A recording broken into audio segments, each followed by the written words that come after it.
Оройн төргийн хэмцэгчтэй ам нээвэл зочны ярилцлага эхэлж байна. Энэ удаагийн зочноор бид эрүүл мэндийн сайд А.Цогцэцэгтэй уулзч ярилцж байна. Тэгэхээр өнгөрсөн намар засгийн газрын хуралдаан дээр одоо нөгөө төрөгний машинаас болоод та Бат Эрдэнэ сайдтай нэлээд муудалцаад бас дундуур нь хөрсөх сайд ч гэсэн таныг нэг зэмлээд авсан. Тэгээд энэ одоо нэг хил ам чинь намжсан уу? Одоо нөгөө бүх сумдууд ер нь төрөгний тэрэгтэй болж амжив уу? Тий. Ер нь бол одоо муудалцсан гэж яриад байгаа. Тэр бол би муудалцаагүй. Ер нь бол одоо ажил хэргийн л яриануд байсан. Тэгэхээр зэрэг энийг бол бас хүмүүс арай өөр өнцгөөс хараад янз бүрийн байдлаар хэл мэдээлэлээр шуурх гэсэн юм бол байгаа. Гэхдээ бол энийг ийм одоо муудлаач гэдэг юм уу, сайдлаач гэдэг юм уу ийм байдлаар бол бид нар ажилд ханддаггүй. Аль болохоор одоо ажил хэрэгч зарчмыг баримтлахыг миний хувьд бол бас хичээдэг. Тэгэд намайг засгийн газарт анх орж ажиллахад би хамгийн отхон сайд нь шүү дээ. Тэгэхэд бол төсөв боогдсон. Одоо яаж би энэ төргөн тусламжийнхаа машинуудын асуудлуудыг энэ мөнгө төгрөгийг суулгах вэ гэдэг тал дээр бол маш шаргуу ажилласан. Тэгээд тэгсний хүчинд манай засгийн газар дэмжсэн, манай их хурлын гишүүд, их хурл маань дэмжсэн. Ингээд бид нар бол одоо бүх хөдөө сумд төргөн тусламжийн машин байхгүй гэдэг энэ проблемыг бол бүрэн шийдвэрлэж чадсан. Яагаад вэ гэхээр аслагдсан орон нутагт тусламж үйлчлэгээ авч чадахгүйгээр амь нас нь эрсдэх аюул бол маш их байдаг. Дээрээс нь төргөн тусламжийн машин байхгүй улмаас эмч нар маань, эмч ажилчид маань эрсдэлд орох магадлал маш их байдаг. Тухайлбал одоо хувийн ямар нэг унаатай явж байгаад аваар осолд орох, мөн моциклтэй явж байгаад аваар осолд орох. За мөн тэгээд бартаат замыг туулж чадахгүйгээр тусламж үйлчлэгээ цаг хожимдснаас болж амь наст нь эрсдэл үүсэх ийм асуудлууд бол маш их байсан. Тийм учраас нийтдээ 151 суманд төргөн тусламжийн машин гарлаа. Одоо би ингээд талбай дээр жагсаах юм бол Сүхбаатарын талбай дүүрхээр тийм хэмжээний төргөн тусламжийн машиныг хөдөө орон нутагтаа одоо хуваарлаад байна. Одоо нэг 50 гаруй машин бол очиагүй орон нутагтаа очиагүй байж байна. Удахгүй одоо ингээд энэ 7 хоногт хуваарийнхаа дагуу явчихна. Тэгэхээр та хамгийн сүүлд томилогдсон гэж байна. Энэ оны төсөв ерөнхийдөө тооцоон хэдийнэ бэлэн болцсон хойно та одоо ажиллаа авсан учраас одоо энэ жил хийх ажлынхаа одоо төсвийг гүйцэд батлуулж чадаагүй юу? Эсвэл сая одоо төсөвт тодтол хийлээ шүү дээ. Энэ тодглоор бас сансан хэмжээндээ асуудлаа шийдүүлж чадв уу? За ер нь бол төсвөө нэмэгдүүлэх за мөн төсвийн тодтол за мөн одоо сая тэр төсөв дээр нэмэлт өөрчлөлт оруулах чиглэлээр бол шууд ажиллаа аваад ерөөсөө маргааш нас нь эхлээд энэ гемодиализийн тусламж үйлчилгээ гэж хамгийн хэцүү тусламж үйлчилгээ байдаг. Иргэд маань тусламж үйлчилгээ авч чадахгүй эмнэлгийн үүдэнд ойчир дугаар нь хүлээгдэл чирэгдэлтэй, амь нас нь эрсдэлтэй. За гэтэл хувийн эмнэлгийн өмнө төлбөртэй. Тэнд нь одоо өдөр болгон карманаасаа мөнгө гаргаад юм уу ах トゥ амрах садныхаа мөнгийг нийлүүлээд өгөхөд бас энэ маань хүндрэлтэй. Нийтдээ 7 хоногт 2 сая гаруй төгрөг, жилдээ 20 сая төгрөг төлж диализийн тусламж үйлчилгээнд орж өөрөөр хэлбэл тэр хүн нэг жилдээ амьд явах амьдралынхаа баталгааг авдаг байсан. Үе саяхан. Тэгэхээр энэ асуудлыг бол бүрэн шийдвэрлсэн. Үнэгүй болсон шүү дээ, тийм үү? Тий, төрөөс мөнгөний даагаад хувийн хөвшлүүд. Тэгээ энэ хоёр талын ач холбогдолтой. Нэгдүгээрт иргэндээ маш том ач холбогдолтой, нөгөө тээгүүр энэ төр хувийн хөвшлийн түншлэлийн хүрээнд хувийн хөвшлээ дэмжиж, хувийн хөвшлүүдэд нь одоо төр мөнгөний гаргаад өгч чинь иргэнээс нэг ч төгрөг авахгүй. Тэгэхээр энэ тусламж үйлчлэгийг ер нь цаашдаа төр хувийн түвшлэр явуулах нь бол өнөөдрийн эдийн засгийн хүнд хэцүү нөхцөлд бол тулгамжийн асуудлыг шийдвэрлэх гол гогцоо бол энд. Гол шийдвэрүүл энэ төр хувийн түвшлэр үйл ажиллагаагаа явуулах нь зүйтэй гэдэг энэ бодлогыг бол бас барьж байгаа. Тэгэхээр бөөрийн дутагдaltaй хүн бол ямар ч гэсэн үнэгүй эмчилгээнд хамрагдах энэ боломжийг хангаж өглөө гэж ойлголоо. Тэгвэл бас өндөр өртөгтэй юм эмчилгээний зардлууд бас их байдаг л да. Тэгэхээр энэ зардлуудыг ч гэсэн төрөө тодорхой хэмжээгээр бас нэг хөнгөлөх юм уу, бас чөлөөлөх ийм боломж байна уу? Тэгэхээр гадагшаага явж эмчилгээхээр одоо мөнгө байхгүйгээл одоо аргагүй ирэхэнд ингээд цаг хугацаа алддаг юм байдал байдаг л да. Бид өнөөдөр энэ эрүүл мэндийн салбарынхаа одоо бүтэц зохион байгуулалт энэ тусламж үйлчилгээний чанар хүртээмжийг сайжруулах чиглэлээр бол нэлээх анхаарч байгаа юм л да. Тэрний нэг илэрхийлэл бол бид өнөөдөр яг сая таны асуусан эртний шилжүүлэн суулгах өндөр өртөгтийн тусламж үйлчилгээг бүрэн шийдвэрлсэн. Өндөр өртөгтийг тусламж үйлчилгээг эрүүл мэндийн даатгалын сангаас хэрэгслийнх нь үнийг санхүүжүүлдэг болсон. Одоо хувийн хөвшлүүд дээр энийг бас санхүүжүүлж Өөрөөр хэлбэл өндөр өртөгтийн тусламж үйлчилгээг үзүүлдэг одоо олон улсын стандартын шаардлага хангасан олон сайхан эмнэлгүүд Монгол улсад бий болсон хувийн хвшлийн эмнэлгүүд. Энэ хувийн хвшлийн эмнэлгүүд дээр тусламж үйлчилгээнийхэн хэрэгслийнхэн зардлыг эрүүл мэндийн даатгалын сангаас өгдөг болсон. Үүний сонгон шалгаруултыг явуулаад сонгон шалгаруулалт тэнцсэн эмнэлгүүд маань энд хангагдаж энэ үйл ажиллагаа минь явагдаад ингээд жигдрээд явж байгаа. Энэ бол өөрөө ганцхан эргэтэн шилжүүлчлээ, энэ эргэтэн шилжүүлсэн суулгасан энэ хөлсийн одоо мөнгөний засаг төрөөс өгчлөө гэд ингээд санаа амраа сууж болохгүй л дээ. Энэ бол бүр цогцоор нь цогц менежментээр энийг бүрэн шийдвэрлэх хэрэгтэй юм байна. Тэгэхээр эн чинь байр шингийн, тоног төхөөрөмжийн, сургалтын. За тэгээд тэр донорыг одоо амьд донороо хамгаалах хэрэгтэй. Жишээлбэл эргэтэн шилжүүлэн суулгахад тухайлбал одоо амьд донор гэдэг маань ах トゥ одоо тэр донор нийцтэй хүмүүсээс нь нэг эргэтнийг аваад нөгөө хүнд нь өгөөл амьдрал бэлгэлж байгаа шүү дээ. Тэгэхээр нөгөө хүн бас тал эргэтэнтэй болно. Тал эргэтэнтэй болно гэдэг маань нөгөө хүн байна. Тодорхой хэмжээгээр энэ валид гэдэг маань тахирдтуу болно л гэсэн үг байна. Тэгэхээр үүнийг бол бид нэр хамгаалах хэрэгтэй. Олон улсад ч юм байдаг. Донорын хууль маань гарах хэрэгтэй. Энийг хэлэх гээд байгаа. Энэ хууль гараагүй л одоо олон жил болж байгаа шүү дээ. Бас энэ хуулийг батлахын тулд бас улс төрчид янз бүрийн болгоомжтой байх шиг байна л да. Магадгүй донорын хууль баталчаар одоо янз бүрийн одоо хүний хулгайч гэдэг юм уу, эргэтний 8-аач одоо ихсэн гэдэг нэг ийм болгоомжлол бас байгаад ах шиг байна тийм. Энэ бол ер нь болгоомжлох хэрэгтэй. Маш сайн эргэтэн зохицуулгын төв байх хэрэгтэй. Комисс байх хэрэгтэй. Тэгээд энэ эргэтнийг зохицуулж явах хэрэгтэй. Ер нь бол амьгүй донороос эргэтэн шилжүүлж суулгах нь хамгийн зөв. Тэгэхээр амьгүй донор гэдэг чинь ямар хүн байх вэ? Тэр хүн хууль эрх зүйн орчинд ямар зөвшөөрөл, ямар одоо хууль журамд нийцсэн байж ш тэр хүний эрхтнийг авах ёстой вэ гэдэг энэ асуудал бол яригдж ирнэ. Тийм учраас энэ хууль бол нэлээд олон орны хуулийг судалсан. За одоо бас олон орнууд руу туршлага судалсан. Ингээд бид нэр улсын их хурлын анхны чуулганаар хилцүүлээд тэгээд одоо намрын чуулганаар өргөн барина гэсэн бодолтой байж байгаа. Тэгээ өнөөдөр бол бид нэр эргэтэн шилжүүлэн суулгах чиглэлээр Монгол улс бол ямар ч байсан бид илгээ шилжүүлэн суулгах чинь, бөөрөө шилжүүлэн суулгах чинь, ясны шимгөө шилжүүлэн суулгах чинь. Тэгэхээр энэ технологи маань өөрөө дэлхийн нийтийн хамгийн топ технологиудын нэг. Гадаад руу явдаг эмчилгээний урсгалыг багасгах чиглэлээр 30% багасгах боломжтой болж ирж байгаа. Тийм учраас бид нэр эргэтэн шилжүүлэн суулгах энэ хагалгааг нэгдүгээрт нь төрөөс эрүүл мэндийн даатгалын сангаас хавсарсан санхүүжилтээр шийдвэрлэх боломжтой. Энийг бол бид нар шийдвэрийг гаргаж чадсан. Одоо сая 2 хүн орчод байгаа. Нэг 7 настай хүүхэд орсон, сая мөн бас нэг багш орсон. Ийм байдал маш сайн байгаа. Яг төрөөс нөгөө хариуцж эхлээд. Тийм. Тэгэхээр 7 настай охинд бас элэг шилжүүлсэн суулгах хаалгааг бол ээжээс нь охинд нь шилжүүлсэн суулгасан гэж байна шүү дээ. Тэгэхээр одоо биеийн байдал нь юу юм ямар байгаа бол? Одоо хүүхэд маань яг л жирийн хүүхэд чиг гэртээ харьцсан. Ам бүлдээ очсон, аз жаргалтай сайхан амьдарч байна. Цаашдаа бол энэ хүүхдөл яг эрүүл хүн шиг л өсөн бойчих бүрэн боломж нөхцөл нь нээгдсэн. За энэ хугацаантаа бол байнгын эмчийнхаа хяналтанд байна. Хяналтандаа эмээ уун одоо 5 хүртэлх нас, 5 хүртэлх одоо 5 жил хүртэлх хугацаанд эмээ дархлаа дарангуулах эмээ уун. Цаашдаа бол тэр хүүхд эм уухгүй байх ийм боломж нөхцөл нь бүрдсэн байна. Өнгөрсөн намар чинь та бас эргэтэн шилжүүлэн суулгах төвийг байгуулах гэсэн чи одоо ингээд байр байшингийн асуудлаас болоод ингээд боломжгүй болчлоо гэдээ их бухимдж исэн энэ асуудал чинь шийдэгдвүү яав ер? Ямар юм мартдаг. Ер нь эргэтэн шилжүүлэн суулгах төвтэй болно.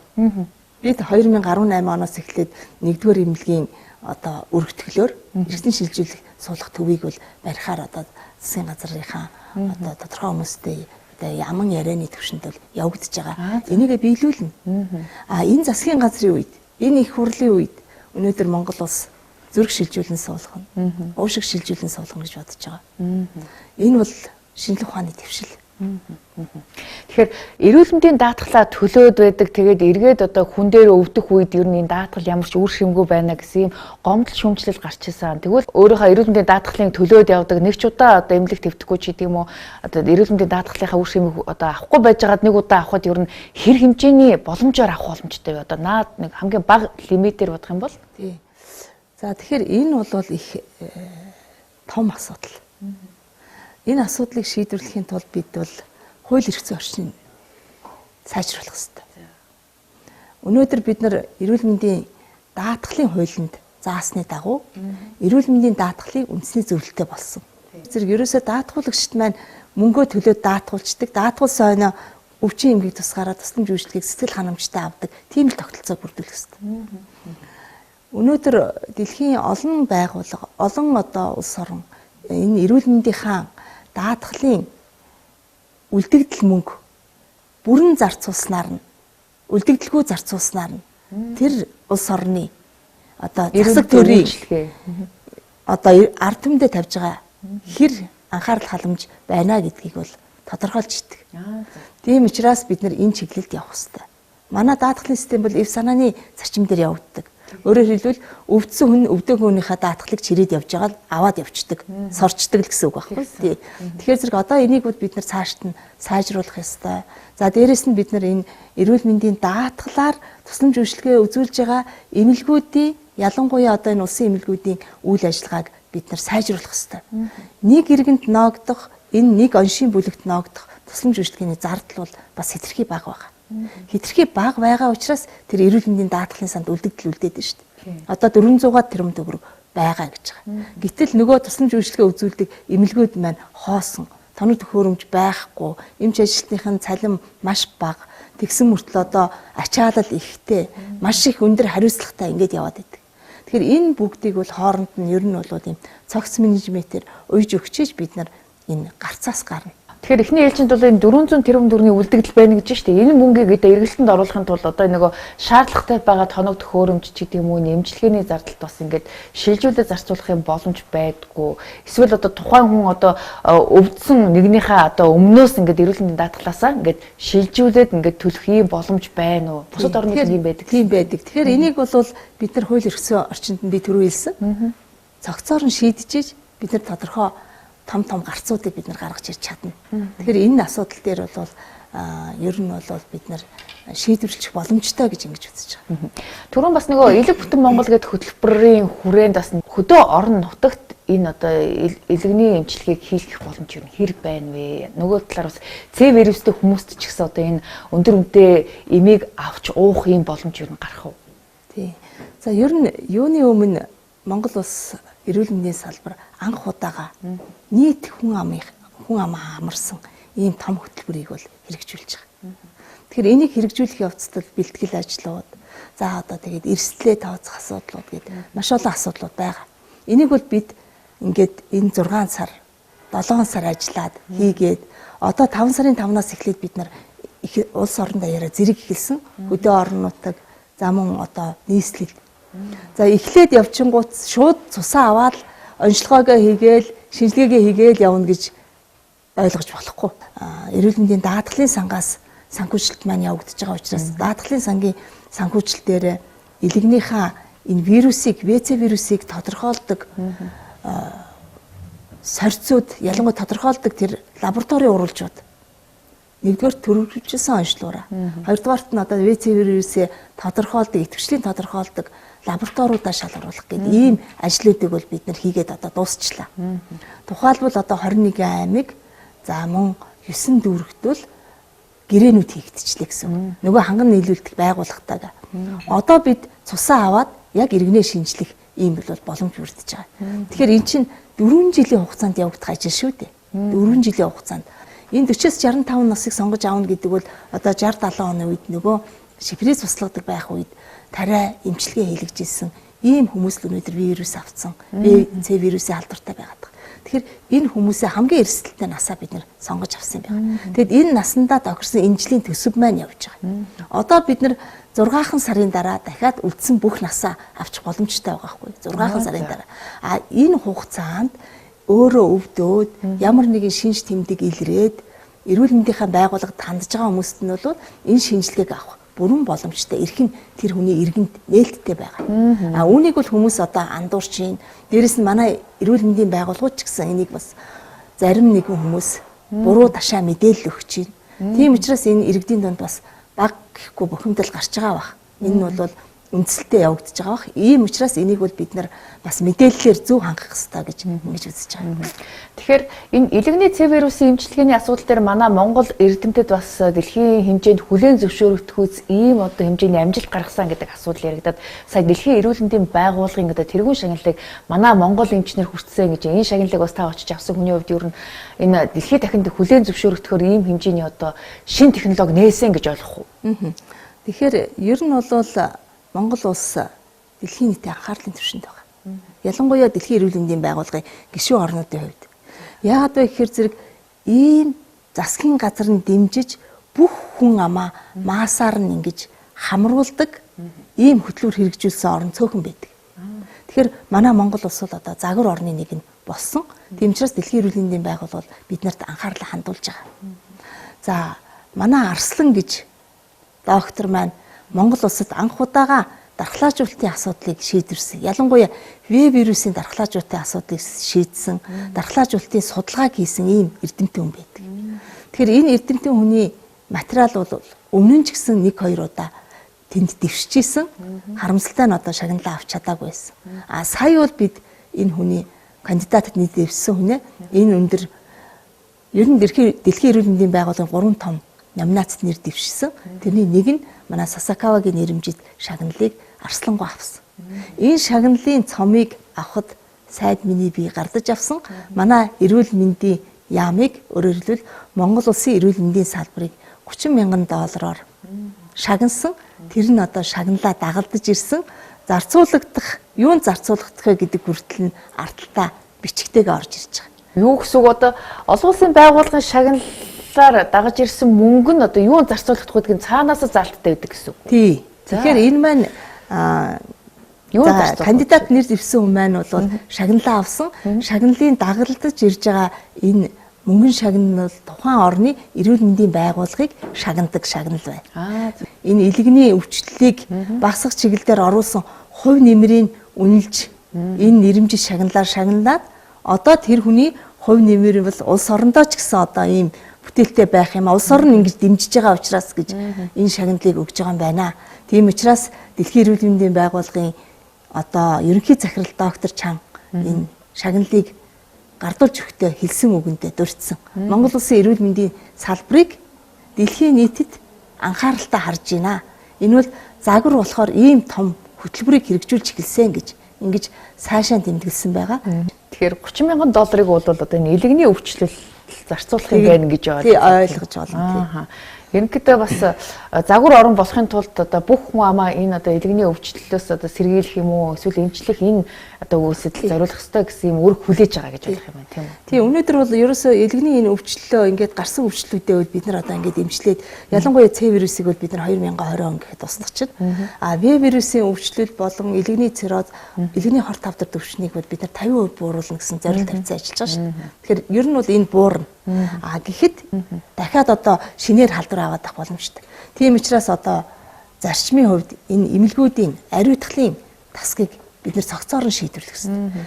Тийм учраас бид нар Азийн хөгжлийн банкын тусламжтайгаар бүх 21 аймаг 9 дүүргийн ариутгалын асуудлыг барилгатай тоног төхөөрөмжтэй бүрэн шийдвэрлэж байна. Хоёр дахь асуудал нь юу вэ гэхээр зэрэг олон гоо сайхны салоонууд дээр ямар ч мэрэгжлийн бус хүмүүс ямар ч ариутгал байхгүйгээр ингээд стандартын бус байранд тусламж үйлчилгээ явуулж байгаа ийм хүмүүстээр хүртэл бид нар бол хариуцлага анхаарлаа хандуулах хэрэгтэй гэж ингэж үзэж байгаа.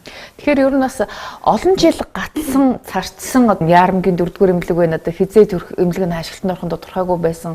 За энэ төлөхийн төв байна. Бас олон жил ингээл газрын асуудал нь яригдсан. Тэгээд бас энэ хүүхдийн эмнэлэг шинээр барих асуудал ч гэсэн Монголд бас тулгарсан асуудал байна л да. Тэр энэ бүх барилгын эмнэлгийн барилгуудыг ер нь хизээнээс ашиглалтанд оруулах боломж гарах байна. За ер нь бол одоо энэ баригдаагүй байгаа барилгуудаа бид нар барьж дуусгах хэрэгтэй. За үүний дараагаар бид нар тусламж үйлчилгээг өргөтгөж том эмнэлгүүдэд төрсөн өргөтгөлүүдийг хийх хэрэгтэй. Тухайлбал одоо эхний алхсын төв дээр амбулаторийн хэсгийг өргөдөх шаардлага байгаа. Эрэлт хэрэгцээ байгаа. 3 дугаар эмнэлэг дээр харуулц шигдээсийн тасгаа бид нар өргөдөх хэрэгтэй байгаа. За 1-р эмнэлэг дээр одоо эргэцэн шилжүүлэх төвөөрөгдөх хэрэгтэй байгаа. Энэ өргөцгөлийн ажлуудыг хийх хэрэгтэй. Одоо биднэрт бол маш сайхан боломжууд бол нэгдсэн. Одоо Яарамгийн 300 орд бол концессийн гэрээгээр эхэлчихнэ. За мөн одоо Азийн хөгжлийн банкны тусламжтайгаар санхүүжилттэйгээр сонгоны хайрхан дүүргэд загвар эмнэлэг маань баригдаад эхэлчлээ.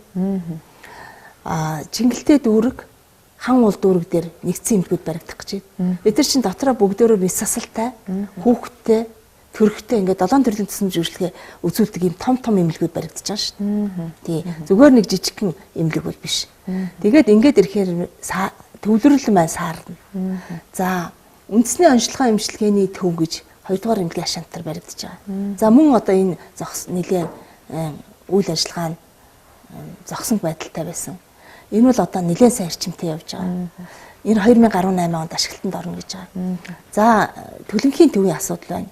Кувейтийн сангийн тусламжтайгаар төлөнхийн төв маань санхүүжилтээ хийгээд эхэлсэн. Сайн мөнх бот дарга явж гэрээн дээрээ хамгийн сүүлийн гэрээн дээрээ гарын хэсэг зурсан та бүхэн маань харсан бах. За ингээд энэ хугацаанд бид одоо бас энэ зүгээр сууж болохгүй шүү дээ. Энэ байшин барилга хугацаа шаардна. Одоо эднэрийг хүлээхээр л одоо тусламж үйлчлэгийг үзүүлэндээ гэдэг ингээд суугаад ажиллаж болохгүй. Тэгэхээр зэрэг төвлөрлийг сааруулах том арга хэмжээнүүдийг авцсан байгаа. Тухайлбал цэргийн төв эмнэлэг дээр зүүн бүсийн харуулт, шигдээс гэмтэл ослыг авахар бид нар шийдвэрлэсэн. Одоо хүмүүсээ сургаад явж байна. Зарим нэгэн тоног төхөөрөмжүүд нь 2018 онд орж ирнэ. За ингээд хүүхдийн засгийг бас тэнд 50 ортой хүүхдийн засаг байгуулсан. За мөн одоо 2 дугаар эмнэлэг дээр 50 ортой хүүхдийн засаг байгуулсан гэдэг. Ингээд төвлөрлөө сааруулад бид нар ингээд байгаа нөхцөл боломжинда ашиглаад хүртээмжээ дээшлүүлээд ингээд явж байгаа. Тэгэхээр Монгол бол бас энэ улирлын чанартайгаар бас ингээд халдвар төвчнүүд их гараад ялангуяа энэ бага насны хүүхдүүдийн дунд бол одоо амьсгалын замын халдвар төвчин бол маш их дэгддгээ. Үүнээс болоод бас хүүхдийн эмнэлэг болон дүүргийн эмнэлэг нь ачаалаад байхгүй, ор байхгүй ингээд жил болгоны намар хавар бол коридор дэвтдэг энэ байдал ер нь хизийнээс ер нь зэгцэрх болоо. Ялангуяа эхний ээлжинтийн дүүргүүдийн эмнэлгийг бол өргөдгөхөд одоо орын нэмэгдүүлчих боломж бол гарах бах тийм үү? Тийм. Тэгэхээр яг бид нар дүүргийн нэгдсэн эмнэлгүүдийг сая өнгөрсөн ханаа томооны үеэр ч гэсэн зохицуулт хийсэн шүү дээ. Дотрын өвчтнүүдийн одоо зайлшгүй шаардлагатай хүмүүсээ хэвтүүлнэ. За нөгөө дээгүүр бас дотрын зарим тасгуудыг шилжүүлээд өөр эмнэлгүүд рүү шилжүүлэн байрлуулад тэнд нь хүүхдийн орыг нээсэн. За ингэсний хүчинд бид нар бол бас тодорхой эрсдэлгүйгээр энэ ханаа томооны үеийг давсан. Зарим хувийн эмнэлгүүд рүү. Тий, зарим нь одоо хувийн эмнэлгүүд рүү шилжүүлэх гээд одоо тухайлбал энэ 0-5 насны хүүхдийн эндэгдэл, няраа эндэгдлийг бид нар ингээд харахад бол энэ 2017 оны 5 сарын байдлаар бол бид нар нэлээд өндөр тоогоор бол 30-40% бууралцсан явж байгаа. Тэгэхээр бас их нэлгсэн эндэгдэл бол бас өндөр орны тоонд Монгол улс сүүлийн хэдэн жил орж ирсэн. Гэхдээ өнгөрсөн жил бол бас харьцангуй өндөр гарч ирсэн санагдаад байна. Тэгэхээр энэ жил бол харьцангуй бас их нэлгсэн эндэгдлийг бууруулах тал дээр ер нь хэр зэрэг одоо ахиц гарах бол ер нь бол 5 хүртэлх насны хүүхдийн одоо намайг одоо ажил авахад 18.5 таа байсан л та. Тэгээ одоо бол бид нар бол 9.7 болгож бууруулсан явж байгаа. Цаашдаа бол бид нар энэ байдлаа бол хадгална. За энэ чиглэл дээр эмч мэрэгчнүүдэд бэлтгэх ялангуяа орон нутгийн түвшинд эмч мэрэгчнүүдэд онлайн хэлбэрээр за олон янзын хэлбэрээр за мөн харилцан туршлага солилцох, харилцан одоо солилцооны журмаар ингээд эмч мэрэгчнүүдэд бэлдээд шийдвэрлээд явж байгаа. Бас зарим олон нийтийн эвлэлээр ер нь бас эмч суулагч нарын хариуцлагагүй ийм одоо байдлаас болоод бас их нэраа эндих ийм үзэгдэл гарцаар байна гэсэн гомдол шүүмжлэл гарч байгаа л да. Тэгэхээр тухайн одоо хариуцлага алдсан эмч суулагч нарт ер нь дарга хэмжээ авдаг юм уу, яадгийн зөвхөн цалингийн насаад өнгөрдөг юм уу, ажлаас салдаг юм уу, эсвэл цаашдаа энэ дахиад ийм эрсдэл гарахгүй байх тал дээр ер нь та цаашдаа яаж одоо харах гэж байна. Тэгэхээр манад бол эхийн эндэгдэл бол нэлээд өндөр. Ялангуяа одоо 61.5% тай. Ийм эхийн эндэгдэлтэй ажиллаж авсан. За одоо бол бид нэр одоо 3 дахин бууруулсан явж байгаа. Одоо 23 руу ороод ирсэн явж байна. Цаашдаа ч одоо энэ тооноос нөгөө төрөлтөндөө харьцуулж байгаа учраас энэ тоогоо бүр ингээд олон хүн төр туссан их энтэхгүй л байх юм бол энэ тоо маань буугаад ах юм. Ингэж явуулна. Ер нь бол хүүхдийн эндэгдлийг бид нар бууруулах чиглэл дээр олон л арга хэмжээнүүд авч байна. Хариуцлагагүй байх юм бол байна. Энэ дээр бол мэдээж одоо нэг уулын мод урттай богинтой гэдэг шиг тодорхой хэмжээгээр хариуцлага алдсан асуудлууд бол байна. Тэгээ бид нар энэ эхийн эндэгдлийн шалтгааныг ингээ үтсэн чинь голдуу баяр ёслол үер. Хагасаа бүтэн сайнаар ихэнтсэн байдаг. Тийм учраас бид нар энэ хагасаа бүтэн сайн сайдын тушаал гаргаад хамгийн туршлагатай хамгийн сайн хэмжээрээ одоо энэ баяр ёслол за мөн одоо энэ хагасаа бүтэн сайнд жижүүрт гаргах хэрэгтэй гэдэг ийм тушаал шийдвэрүүд бас гаргаж өгсөн. Энэ маань ч гэсэн бас баггүй хэмжээнд нөлөөсөн гэж бодож байгаа. Сая гэхдээ бид нар одоо өнгөрсөн цагаан сараар хөдөө орон нутгаас 8 ихийг аварлаа шүү дээ. Их хүүхдийн эрүүл мэндийн төвийн босхийг алхуулаад орох юм бол ер нь хүний амнаас бол аврагдаал гардаг гэсэн нэг ийм мессеж бол бидэнд байдаг. Одоо надад ч байдаг. Би одоо тэр эмчнэрээ ингээд үнэхээр хүний амь насыг авраад халаадаа өмсчээ төлсөön туслуулаад зогсож байгаа эмчнэрийг хараад үнэхээр сэтгэл хөдлөдөг. Заримдаа одоо ингээд одоо хөдөө орон нутагт жишээлбэл одоо эмнэлэг рүү явах боломжгүйгээр одоо ингээд амь насны эрсдэхэд байгаа тохиолдол бол шууд одоо гэрт нь очиод хөдөө Монгол гэрт ингээд хагалгаа хийж байгаа тохиолдол байна л да. Тэгэхээр бас эрүүл мэндийн яамд ерөн зүгээр шуурхаа юм нислэг тэрэг байх шаардлагатай болов уу гэж би хардаг л да. Тэгэхээр бид нар бол одоо эмнэлгийн тэргуун тусламжинд нислэг тэрэг явуулна гэж ингэж бодож байгаа. Сайлаа бэлтгэр саваа бэлтгэж нислэг тэрэгнийхээ зогсоолуудыг тодорхойлоод ингээд бид нар бол байж байгаа. За одоо яг улс орны эдийн засагтай холбоотойгоор нислэг тэргийн асуудлуудыг бас удахгүй энэ 2017 оны сүүл ч юм уу эсвэл одоо энэ 18 оны ихээр бол шийдвэрлэж өгнө гэж ингэж найдаж байгаа. Тэгэхээр нислэг тэрэг бол их чухал. Зардал мөнгө нь их өндөр. Гэхдээ хүний амь насыг аварч байгаа тохиолдол бид нар бол зөвхөн энэ их зардалтай маа гэж бодоод орхиод байж болохгүй. Энэ талд бид нар тууштай байр суурьтай байгаа. Ямар ч байсан бид нар нислэг тэргийг бол төрийн тусламжид явуулна л гэж ингэж үзэж байгаа. Шаардлагатай бол одоо тэр эрүүл мэндийн даатгалаас одоо үлдэж байгаа тэр их мөнгнөөсөө ч гэсэн бас зориулчих боломж бол байгаа гэж харагдаад байгаа тийм үү? Тий. Ер нь бол хууль эрх зүйн орчин бол одоо шууд эрүүл мэндийн даатгалын сангаас мөнгө аваад энэ их олон тоног хөрөмжүүдийг авчиг бол хууль эрх зүйн бол байхгүй байна. Тэгэхээр энийг бүрдүүлэх чиглэлээр бид нар бас ажиллана гэж ингэж бодож байгаа. Та түрүүн бас одоо энэ баяр ёслол амралтын өдрүүдэд одоо чадвартай сайн эмчнэрийг жижигт гаргах юм шийдвэр гаргасан гэж байна шүү дээ. Тэгээ энэ шийдвэр чинь яг эмчнэр аягуул дурамчхан байж магадгүй. Өөрөөр хэлбэл сайдын гаргасан шийдвэр яг доод шатандаа хэрэгжиж чадчихна. Танд бас нэг бэрхшээл байгаа л байх та. За яг уу ер нь бол би ирээд энэ эрүүл мэндийн сайдын тушаал шийдвэрийн хэрэгжилтийн биелэлтийг шалгаад үтсэн. Мониторинг хийгээд үтсэн. Тэгсэн 30% л байдаг юм бэл. 25-аас 30% гэдэг чинь хангалтгүй гэсэн үг. Тий. Тэгэхээр зэрэг энэ тушаал шийдвэрүүдээ энэ амьдралд хэрэгцээгүй тушаал шийдвэр гаргаад байдаг юм уу? Эсвэл хэрэгжүүлэхгүй байгаа мó гэдэг асуудал байгаа юм л та. Тэгэхээр аль нь байна. Тэгэхээр энийг бүгдийг зэгцэлж байгаа. Өөрөөр хэлбэл сайдын гаргасан шийдвэр бол эмчнэрт одоо юу гэдгийг би энийг заавал биелүүлэх албагүй гэсэн байдлаар хүлээж авч байгаа хүмүүс ч бас байна гэсэн үг тийм үү? Ер нь бол эн чинь хүлээж авахгүй гэж бас эмчнэр шууд тэгж бас хэлэхгүй шүү. Манай эмчнэр чинь. Тэгвэл нөгөө тэр хүмүүс чинь бас нэг өөрсдийнхөө нэг хөвшил амьдралын хэв загвараараа явцсан хүмүүс шүү дээ. Тэрэн дээр ямар нэгэн шиний мороод ирэхдээ бас тэрийг нэг эн чинь өстой айгүй зөв юм байна. Энийг чинь нэг ингээд бушуухан шиг хий чи эн чи ямар сайхан идвэ гэж уухааж авдаг хүмүүс нь бас хид юм болоо гэд би бас гайхаж байгаа юм л. Би амралтын өдөр ажиллая гэдэг дуртай хүн байхгүй л гэсэн үг юм байна. Тэгтээ жижүүрс явуулга гарна. Гарах хэвээр. Тэр бол ерөөсөө эмчилгээ ирсэн орлогч нь тушаалаа юугаар батлаад сарынхаа хуурийг гаргаад тавьждаг. Тэгтэл нэгдүгээр жижүүрээ анхаараа л гэж яахгүй юу? Туршлагатай хүмүүсээ тавиараа л гэж яахгүй юу? Түүнээс л одоо бүх туршлагатай хүмүүс байна хагасаа бүтэн цаггүй ажиллаад бусдад төр намрахгүй болох нэ гэсэн үг бас биш. Тэгэхээр эн чинь бол нөгөө бид нар ойлголцсны зөрөө гараад байна л да. Сайдын тушаал шийдвэр доод дунд шатанда бас хэрэгжихгүй байх ийм магадлал бас байгаа л юм байна тийм үү. Тэгэхээр хэрэгжүүлэхгүй байгаа тэр асуудал дээр ер нь хариуцлага тооцох асуудал байдгүй учраас иймэрхүү байдал үүсээд байна уу? За ер нь бол хэрэгжиж байна. Хэрэгжихдээ энэ хангалттай хувьтай бид нар болоо сайдын тушаалыг бол 100% л хэрэгжүүлэхийг шаарддаг шүү дээ. Тэгэхээр энэ чинь 70% юм уу 80% ийм байж болохгүй. Тэгэхээр энийг бид нар сайжруулахын төлөө тодорхой хэмжээгээр бас л нөгөө хариуцлагатай холбоотой юм ярих байх л та. Гэхдээ би хариуцлага гэхээсээ илүү би итгэлцлийг их зөв гэж ойлгодгийг. Би одоо хүнд надад итгээд хүмүүст итгээд байхад хүмүүс маань тэрийг итгэлийг алдаад байна гэдэг бол өөрөө айгүй том хариуцлага шийтгэл тэр хүнд. Ер нь сайд одоо хариуцлага алдсан эмчтэй хариуцлага тооцож чаддгүй бол шууд ажлаас нь халдчих хэрэг танд байт юм уу? Ер нь бол энэ чинь байхгүй шүү дээ. Хуулиараа. Тэр байгууллагын даргатаа л ярина.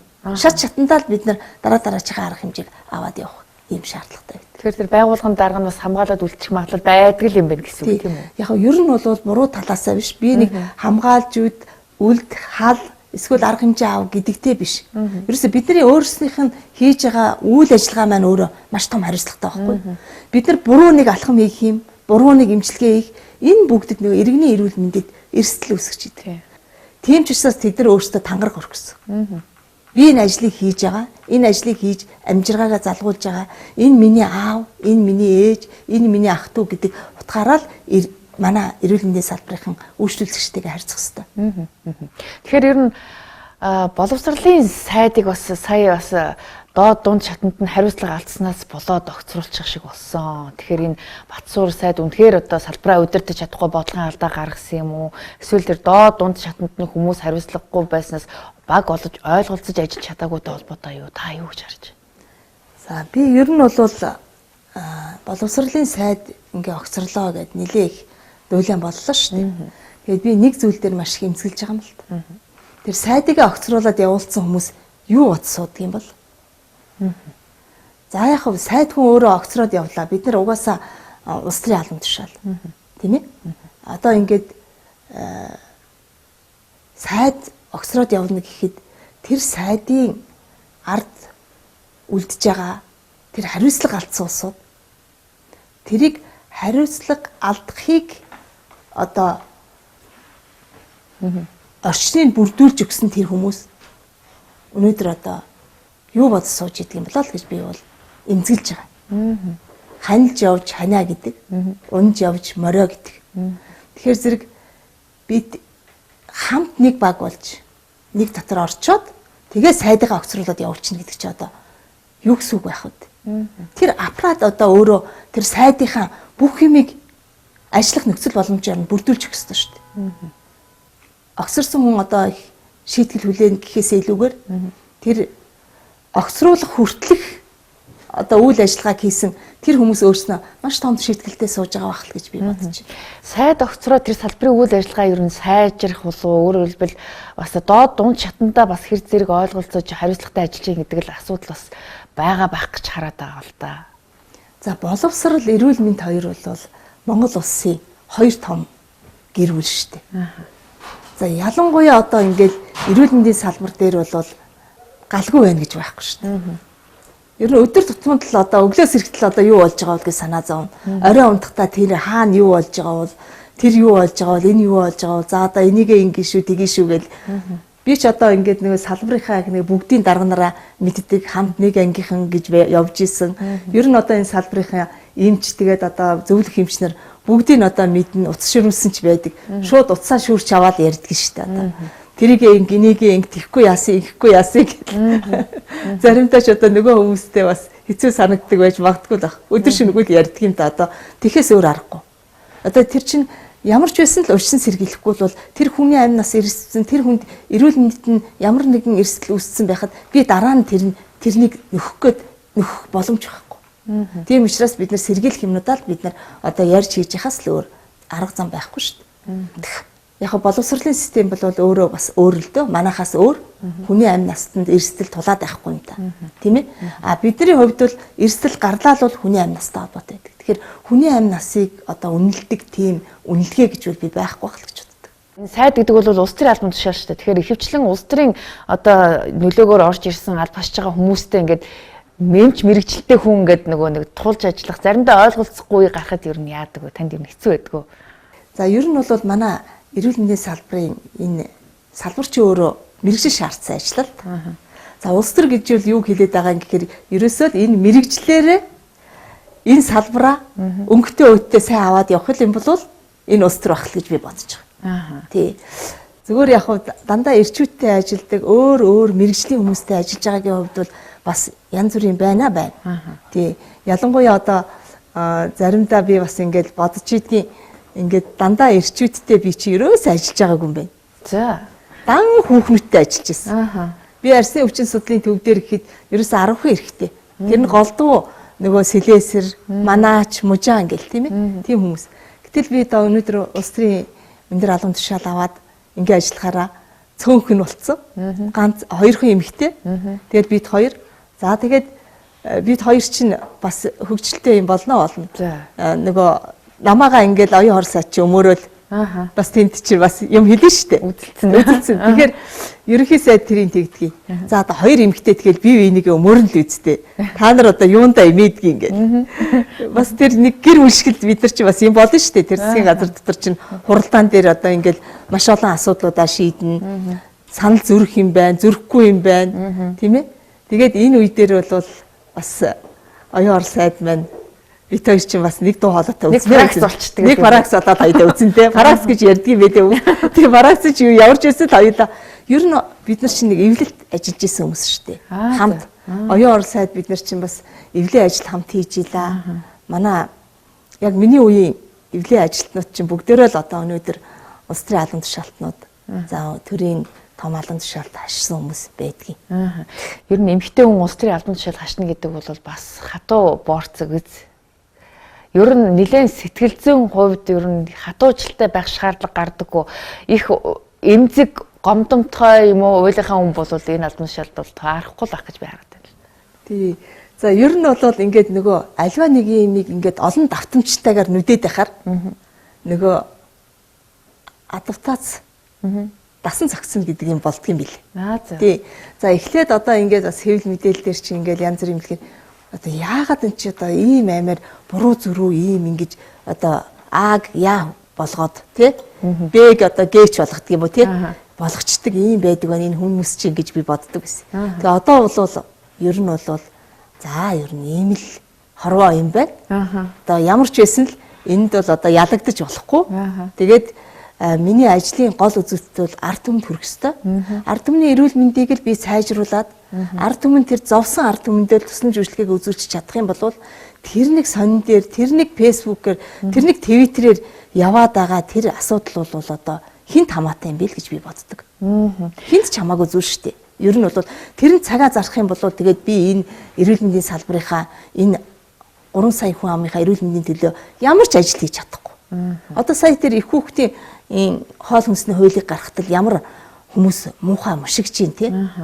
Хөхөө хөхүүлэхийн ач тусыг ингээд заагаад залаад ингээд өгчөөхэд одоо ингээд бүх хүмүүсийг л одоо хөхөө хөхүүлэхгүй бол хуулийн хяналтын байгууллагад очиад арга хэмжээ аваад хайчих юм шиг юм яриад болсон шүү дээ. Би бол таныг одоо хэдэн эмийн сангуудын лоббигоор ийм хууль батлуулчихвөө гэж би бас дотроо бас бодсон л доо. Тийм байхгүй юу? Тийм байхгүй. Тэр ерөөсөө тийм байхгүй. Заавал одоо тэр эмийн сангууд дээр дамжуулах шаардлага байсан юм уу? Үгүй. Дэлгүүрч байж болно шүү дээ. Харин тий. Дэлгүүрч байж болно шүү дээ. Би бас тэгж тийм ойлголт гэж ерөөсөө ганцхан эмийн сан гэж ерөөсөө байхгүй. Ерөөсөө байхгүй. Тэр нөгөө ийм байгаа. Эмч өөрөө нөгөө эмчийн заалтаар өвчин эмгээс одод хөхөө өхүүлэхгүй хүүхдэд хөхүүлж болохгүй ээжүүд байна шүү тий. Одоо тэр хүмүүстэй ч юм уу тий. Тэр хүмүүст л эмчийн заавар зөвлөгөөнөөр нөгөө удаан хугацаагаар хэрглэж байгаа хоол маань маш чанартай. Тэр хүүхдэд дасан зохицох чадвар өндөртэй тийм хоол хүнсний нэмэлт сүм бүтээгдэхүүн байх хэрэгтэй байхгүй. Энэ сүү надад таарахгүй байна. Миний ходоод эвгүүрхэд байна гэж хизээч хэлж чадахгүй шүү дээ. Тийм хүүхдүүдийнхээ эрх ашиг хамгаалсан тийм л хууль гарсан байхгүй. Хяналтын сайжруулалт гэсэн асуудал байгаа байхгүй. Тэгэхээр энийг л одоо бас гуйлаад одоо ерөөсөл манайхан ч их хартай улсууд юм байна. Яасан ч их хартай юм. Би тэгээ боддгийг хүн их харддаг улсууд өөрснөө тийм муухай үйлдэл хийсэн улсууд л хүнийг харддаг гэж боддог. Би ерөөсөө хүнийг хардж чаддаггүй шүү дээ. Тэр чамааг тэгж гин, энэ чамааг ингэж гэдгээл. Бас ингээл ярьдаг юм байна энэ хүмүүс чинь. Би ерөөсөө тоодгүй шүү дээ. Тэр хизээш намайг тэхгүй.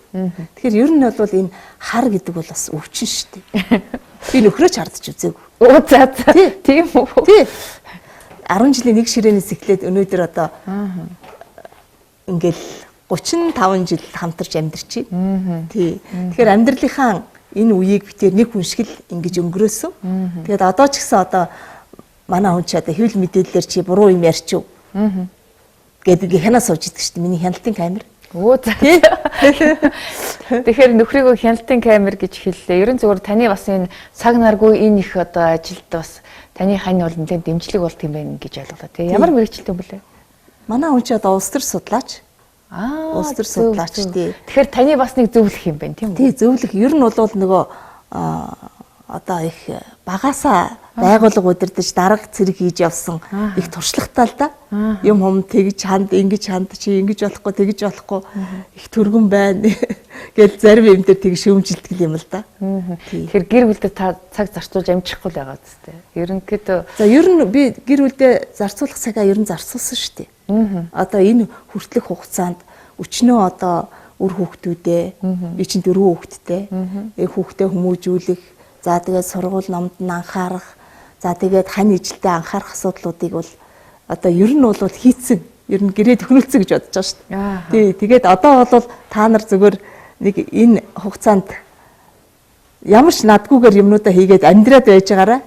Одоо би чинь энэ та нарын төлөө биш энэ 3 сая иргэнийхээ төлөө зүтгэж байгаа шүү дээ гэдгийг л хэлээд байгаа. А.Цогцэцэг одоо олон болж байна уу та? 7 А.Цогцэцэг. За. Тэгвэл их баг алдарт эмээ болцсон юм биш үү? Тэгээд та одоо энэ эмээгийнхээ үргийг гүйцэтгэж чадахгүй гэдгээ шулуухал хэлсэн юм байна тийм үү? Тийм, шулуухан ер нь хэлсэн. Тий, тэгээ саяхан нэг том хүү жоохон гомдолж исэн. Та бас нэг ганц нэг өдөр хүүхэд хараад өгөхгүй нэг гэж нар та бас зориулаарай. Энэ манай хүүхдүүд ингээд одоо удахгүй ээжээ ингээд таныг нэг харахад том болчиход танд эрхлэхээ болчих шүү гэдэг жисэн. Тий. Сая нөгөө манай нөхрийн төрсөн өдөр болоод. Ингээд төрсөн өдрөөр хүүхдүүд ирээд урьдсан. Тэгсэн тэр өдөр нөгөө 1000 цагаан нөмрөгтний чуулган болоод. Тэр чуулганы үеэр чинь би ч бүр амар их ажилттай байгаа юм чи. Яг тэр төрсөн өдөр давхарцчихлаа. Тэгээд оройн 7 цагаас байсан. Би 9 сагс татсан. Тэр хүүхдүүдийнхаа аавыгаа төрсөн өдөр тэмдэглэж байгаа арга хэмжээнд. Тэгээ би орчоод нөхөртөө баяр хүргэчээл. Тэгэл ерөөсөө нөгөө ингээл уц дуграал ажил яриад, уц дуграал ажил яриад тэгээ гарсан гинэ. Тэгээд манай хүүгээс бас мессеж ирж исэн та. Бити ингээ ажлаа одоо зохицуулаа ээжээ. Аавын төрсөн өдөр та 230 минут хоцорж ирсэн. Тэгээ орж ирчээд уцаар ажиллаа ярьцсан. Та ингэж болохгүй шүү дээ. Нөхөр тань гомдлоогүй юу? Гомдохгүй л дээ. Яг тэгвэл миний ажлыг ойлгож байгаа юм чинь. Хүүхдүүдэд бол айгүй тийм ааваасаа санаа зовж эвгүй байсан юм шиг байгаа. Аав одоо танд гомдчул яана гэж. Тэгээд таны төрсөн өдрийг аав яаж хийдэг вүлээ гэж. Надаас тэгж асууж байгаа. Тэгэхээр сайд хүн одоо бас хажуугаар бас улс төрд явах үед тодорхой хэмжээгээр одоо санхүүжилт хэрэгтэй байдаг л да. Тэгэхээр танай гэр бүлд бас хувийн бизнес байдаг гэсэн. Өнгөрсөн намарчин таа ч бас нэг түрээсийн бизнес хийдэг гэж хэлчихсэн билүү? Тий. Тэр хөрөө юу юм? Тий. Ерөөсөө л ингээд би бол одоо яагаад энэ бизнес хийдэг хүмүүсээ ад үздэг юм болоо гэж би гайхаад байдаг шүү дээ. Ашиг сонирхлын зөрчил хөдөлмөрөөрөө одоо ингээд олсон бизнесийн үр шим бол амттай байдаг. Зүгээр бид нар одоо ямар нэгэн байдлаар авилгал хээл ахуул ч юм уу, ашиг сонирхлын зөрчлөөс болоод ч юм уу, ийм мөнгө олох асуудал бол өөрөө маш бохир.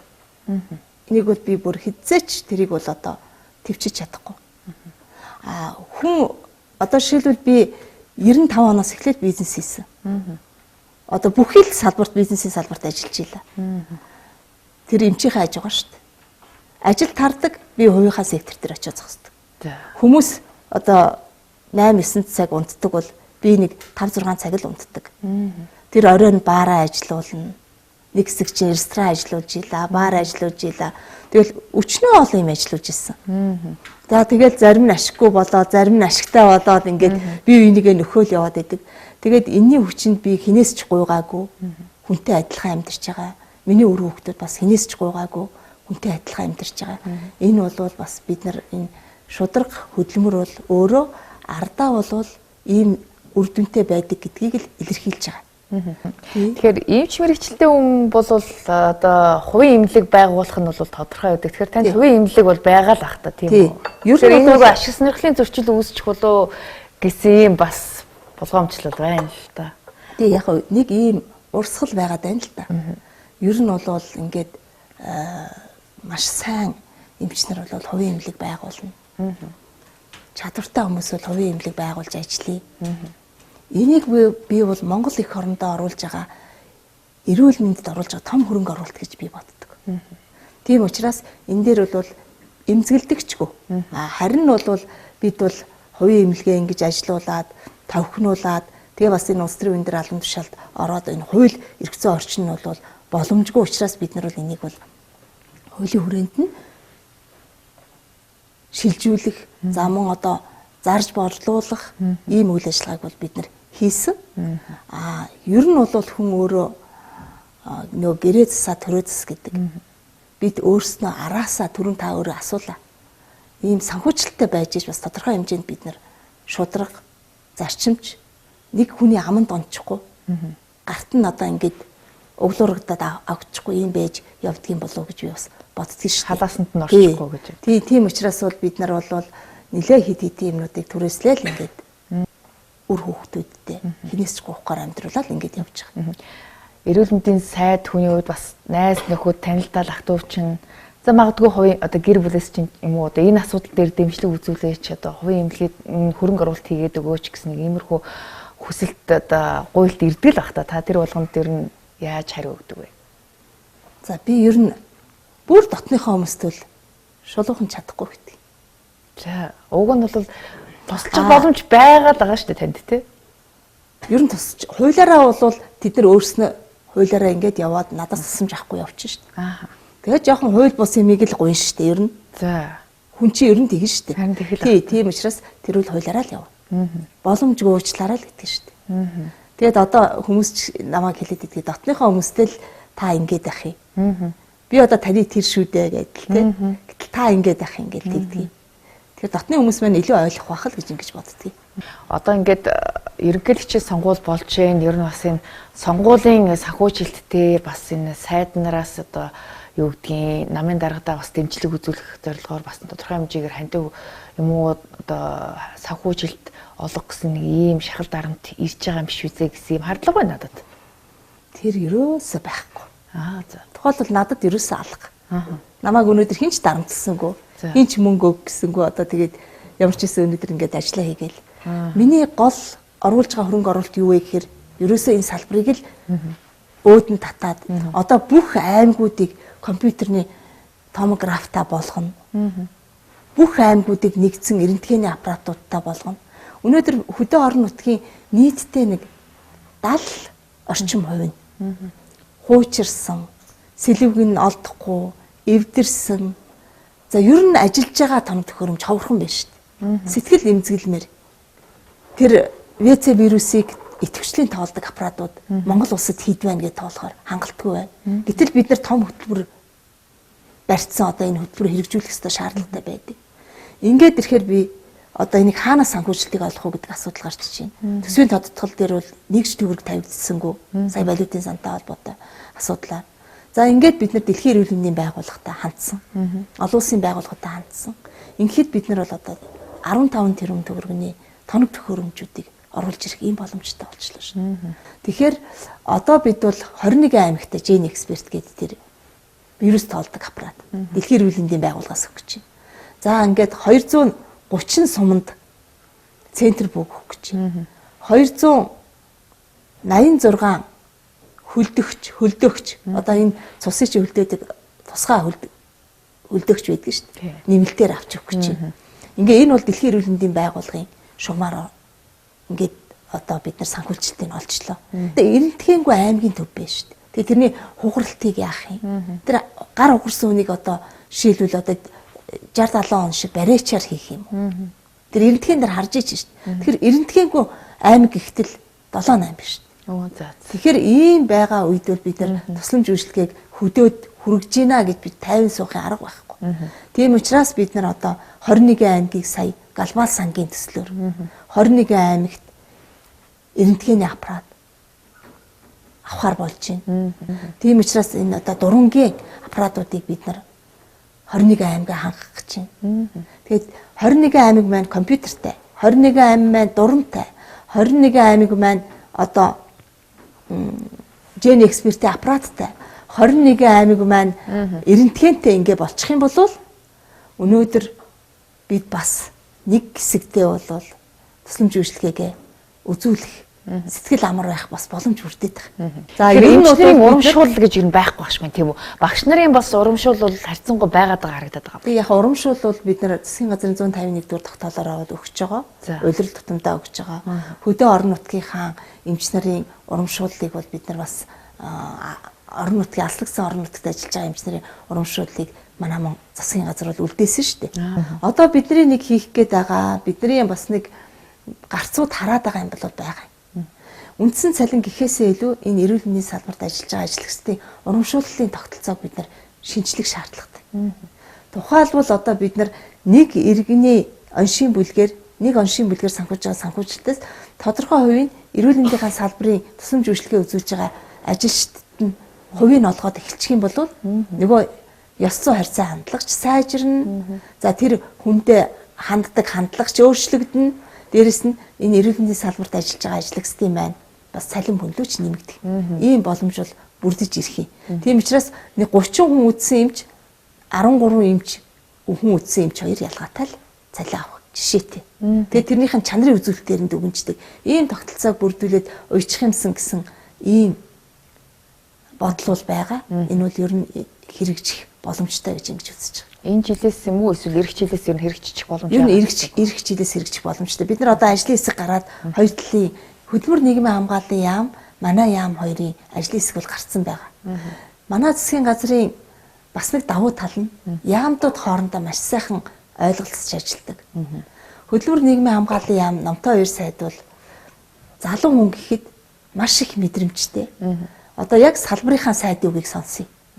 Эрүүл мэндийнхаа сайдын үгийг сонсъё гэж байгаа л битээр чинь асуудлуудаа шийдээ явчихдаг. Жишээлбэл одоо сая 0-5 насны хүүхдийн эмийн асуудал дээр, хөнгөлтийн асуудал дээр, за энэ одоо цалинтай ээжүүдийн асуудал, цалингийн асуудал болохоор зэрэг нийгмийн хамгааллын асуудал тавигдж ирж байгаа. За тэгээд одоо бас энэ харваны эм болон элэгний Ц вирусыг устгадаг эмэн дээр бид нар бас 210 мянган төгрөг өнгөлсөн. Тэгээ энэ бүгд чинь бид нар манай хоёр яам хэрхэн ягт хамтарч ажиллаж байгаа вэ гэдгийг одоо харж байгаа. Олон улсын байгууллагууд ч одоо сайшааж байгаа. Одоо зам тээврийн сайд гэтэл энэ хөдөө орон нутгийн би баян үлгийн томилтоор явж ирээд зам тээврийн сайдад биелсэн. За гамбат сайдаа энэ баян үлгийгээс нэг иргэн тээвэрлэгдэж ирэхэд одоо 3 сая орчим төгрөг болчихдөг юм байна. 3 хүний суудл эзэлдэг. Тэгээ арга ирнэ дагаж ирдэг. Ингээд одоо маш их өндөр өртгөр ирдэг юм байна. Хүнд хэвтрээ өвчтөн. Энэ дээр та нэг одоо надад арга хэмжээ гаргаж өгөөч. Энэ нэг суудлын ядахтаа эзэлсэн мөнгө авч болдгоо мө гэсэн.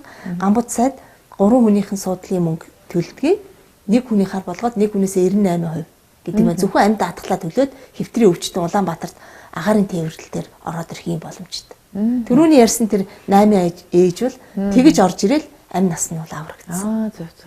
Тэгэхээр ер нь бас тодорхой хэмжээгээр энэ хөдөө орон нутгаас ч гэсэн хотод ирж эмчилүүлэх энэ эмчилгээний зардал дээр нь ч сөнгөлт үзүүлж байгаа юм байна. За ингээд бидний ярилцах цаг хэдийнэ дууссан байна. Ингээд бидний урилгыг хүлээж авч илэрхүү сайхан ярилцлага өгсөн танд баярлалаа. Тэгэхээр Монгол улсын эрүүл мэндийн салбар түүний үйлчлэгээ иргэдэд одоо чанартай хүртээмжтэй байх тал дээр та бас нэлээд арга хэмжээ авч байгаа юм байна. Цаашдаа бас монголчууд одоо газгшаа явж эмчилүүлдэг энэ урсгалыг 30% багасгана гэсэн амлалтыг та өгч байгаа юм байна тийм үү. Тэгэхээр энэ амлалтандаа ч гэсэн бас хүрч ажиллах тань амжилт хүсье. Ингээд таны ажилд амжилт хүсье. За баярлалаа. За манай энэ удаагийн ам нээвэл зочны ярилцлагаар эрүүл мэндийн сайд А.Цогцэцэг оролцлоо. Анхаарлаа хандуулсан үзэгч та бүхэнд баярлалаа.